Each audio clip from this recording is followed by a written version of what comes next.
Yun, update ko po kayo dito sa aking tanim na sitaw ngayon. At ito na po siya, yung ating sitaw na tinanim nung 7. So August 7 po. Ayan, so ito na po yung aking sitaw ngayon. Nakalabas na po lahat.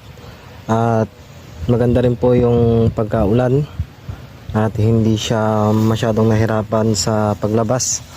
At ito na rin po yung aking kaliksto. At nakita nyo naman na tuyo na lahat ng kanyang mga dahon. So ngayon, ito na siya. At syempre sa unang spray natin dito, spray muna natin ito ng Gorse Bet 1000 Plus para sa anti-stress at magugad siya ng maganda. So ngayon lang po kasi ako nakalabas dito. Andun po ako sa kabilang area. At medyo busy tayo sa paggagayak ng mga taniman. Para sa ganun hindi masayang yung ating panahon. Bali dito sa area na to ay nasa 5,000 square meter.